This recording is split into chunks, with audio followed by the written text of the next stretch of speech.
जिनको हमास का दर्द उठा, जिनको फ़िलिस्तीन का दर्द उठा, आज उन गधों को, उन नालायकों देश के किराएदारों को आज उनको ईरान का दर्द उठ रहा है। उनको ना बांग्लादेश का दर्द उठा, ना उन्हें पाकिस्तान में 27% से जो 1% हिंदू हो गए ना उनका दर्द उठा।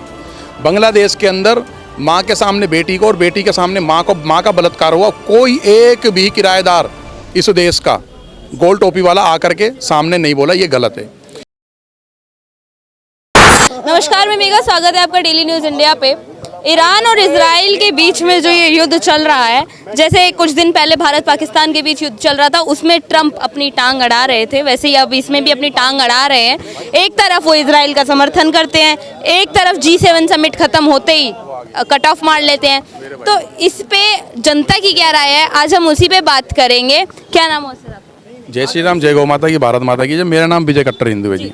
ईरान और इजराइल का जो वॉर चल रहा है, इस पे आपकी क्या राय है? बहुत अच्छा लग रहा है कि भारत के अंदर ईरान और इजराइल की बात हो रही है, और बहुत बुरा लग रहा है कि भारत के अंदर पार्टीशन के बाद जो रह गए गद्दार, जयचंद, गोल टोपी, लंबी दाढ़ी, ऊंचा पजामे वाले, जिनको हमास का दर्द उठा, जिनको फ़िलिस्तीन का दर्द उठा, आज उनको कहाँ का दर्द उठ रहा है?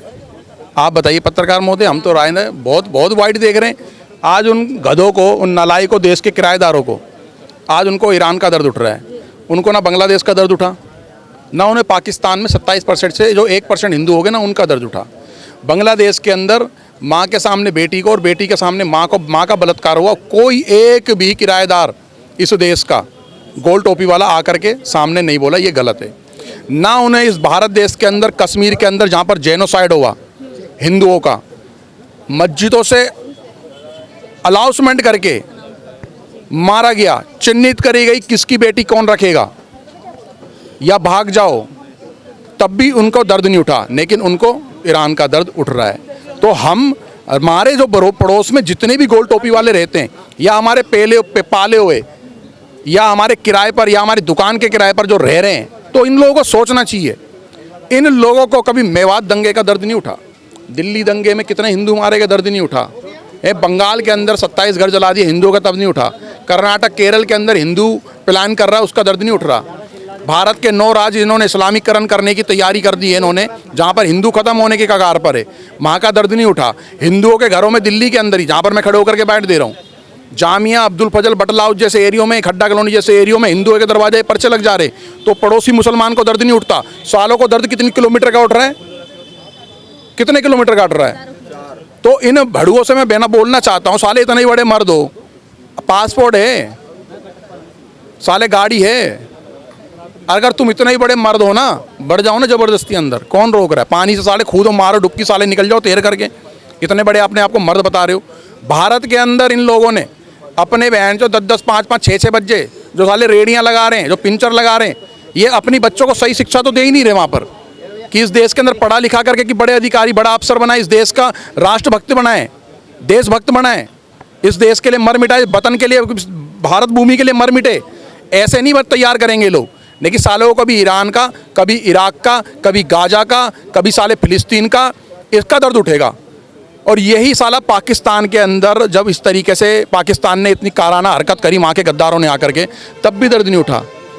तब साले भारत के अंदर हम लोगों ने इस पाकिस्तान गद्दार के जब पोस्टर लगाए, और भारत के अंदर बहुत सारे सनातनियों ने लगाए, तो साले इन मुस्लिम औरतों को उसका दर्द उठ गया जो साले उखाड़ रही हैं। हमें समझना पड़ेगा कि ये लोग कौन हैं जिनको हम अपना समझ रहे हैं। इनकी किताबों में क्या लिखा है? इनकी किताबों में लिखा है सूरा नंबर 9 आयत नंबर 5 में, जो माथे पे टीका कलावा लगाता है, जो मूर्ति पूजा करता है, जो अल्लाह मोहम्मद को नहीं मानता है, इनके गर्दन काटो। तो हमें समझना पड़ेगा, जो हमारी गर्दन भी काटने की बात करो, और हमारी गौ माता को भी काट रहे हैं, और हमारे भारत माता को भी काटने की तैयारी में हैं। ये लोग चाहते हैं कि पार्टीशन हो जाए इस देश का, ये अलग हो जाए, वो अलग हो जाए। भारत देश के अंदर कितनी कॉलोनियाँ बोलते हैं, ये तो पाकिस्तानी कॉलोनी है। खूब औरतों की देखिए हमने सीलमपुर के अंदर, एक लड़की बोलती है तो पाकिस्तान है, मिनी पाकिस्तान। भारत के अंदर ये पूजा नहीं करने दे रहे, हनुमान चालीसा जहाँ पर ज़्यादा है, हनुमान चालीसा नहीं बजाने दे रहे दुकानों पे। मुंबई के अंदर कांदोवली, बोरोवली के अंदर एक बहन का, जब बहन गाना बजते हो जा रहा था और जहाँ से झंडा निकला था भगवा, गाड़ी रोक करके शीशा फोड़ दिया, उस बहन का सर फोड़ दिया। जहांगीरपुरी के अंदर हनुमान शोभा यात्रा नहीं निकलने दे रहे। मेवात के अंदर मतलब महादेव की हम जो हर साल 2 बार निकालते उसको ही निकलने दे रहे।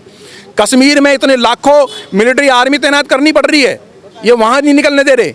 इनको सालों को दर्द कहाँ का उठ रहा है? कहाँ का दर्द उठ रहा है? मैं आपको बता देता हूँ पत्रकार महोदय, आज अगर ये नपुंसक हिंदू अगर आज भी यूनाइटेड नहीं हुआ, जातिवाद का जहर जो घुला हुआ है, जातिवाद के ठेकेदारों के पिछवाड़ों पे लात मार के अगर यूनाइटेड नहीं हुआ तो बहुत बड़ी दुर्गति होगी। आज अगर हिंदू जो बड़े बड़े चौधरी बड़े बड़े दादा बने फिरे हैं अपने आप को, अगर सही मार्गदर्शन अगर नहीं करेंगे तो सबसे पहले यही मरेंगे। गरीब आदमी ना मर रहा, गरीब कोई ना मार पाएगा। सेकुलर बने बैठे हैं साले, कारोबारों पे एक 250 आयतें लिखी हैं कि काम से लेकर के छोटी छोटी बच्चियों को कैसे खत्म करना है, कैसे छीनना है। गजवाए हिंद की बात करते हैं। हमने समझना पड़ेगा, इनका बाइकआउट बहिष्कार करो, सालों को भगाओ अपनी कॉलोनी मार्केट से। हमने 80-80 साल की माओ के रोहिणी के अंदर शादी ब्याह में क्या चले गए, एक जिहादी ने जो उनके पड़ोस में रहता 80 साल की औरत का बलात्कार कर दिया। लेकिन हिंदू नपुंसकों की तरह बैठा है, 2 लाख का फोन चला रहा है साला, कोई अंगूठी पहन रहा, कोई कंगन पहन रहा, कोई ऐश मौज मस्ती कर रहे। घर पे तो लगा रखे चारों ने 4-4 CCTV। बेटी साला पढ़ने के बहाने साला ओयो में जा रही है, उनको ये नहीं पता इन हिंदुओं को। ऑफिसों में लगा रखे 10-10 बहन जो कैमरे। आज जगाने का जरूरत है, और जहां पर जितना बोल सकते हो, क्योंकि भाई साहब मेरे को तो संविधान इजाज़त देता है बोलने की, और मैं ठोक करके बोलूँगा, दबा करके। बाबा भीमराव अम्बेडकर जो कहते जय भीम जय मीम, भाई भीम क्या मीम कैसे हो गया? कौन आ गया था खटिया पे?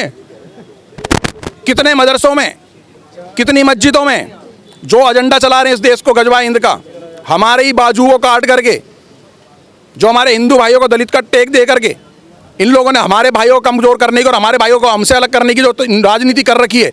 हमने समझना पड़ेगा उसका मेन ठेकेदार कौन है, जो इस देश में गजवा हिंद की बात कर रहे हैं। मेन ठेकेदार को कितनी फंडिंग हो रही है वो देखो। पहले साला झाड़ू मार रहा था अपने घर के अंदर और पड़ोसी के यहाँ, आज साला बड़ी बड़ी 4-4, 5-5 गाड़ियों में घूम रहा है। आज जिसको तुमने चुन करके संसद के अंदर भेज दिया, आज अपने ही दोस्त बिरजेश नाम था उसका, जो इसका मित्र था चंद्रशेखर रावण का, जब उसकी बहन के साथ एक मुसलमान जिहादी ने गलत करा तो कौन आया उसके साथ में खड़ा हुआ, क्योंकि वोट बैंक खराब हो जाएगा। हमने समझना पड़ेगा, जागना पड़ेगा, जगाना पड़ेगा। अगर नहीं जगा पा रहे तो नपुंसकता मतलब हमारी, अगर हम नहीं बोल रहे ना, हम चुपचाप से इस देश में देख रहे हैं कि क्या हो रहा है, नंगा डांस हो रहा है। बहन बेटियों के 3 साल 4 साल 5 साल 10 साल यहाँ बलात्कार ही नहीं देख रहे हम लोग, 35 36 34 टुकड़े भी देख रहे हैं। इस भारत देश में जेनोसाइड नहीं आ रहा क्या समझ? साला 2री 3री 4थी 5वीं क्लास का बच्चा समझ जाएगा। भाई साहब समय जागने का, जाग जाओ, नहीं तो फिर दिक्कत।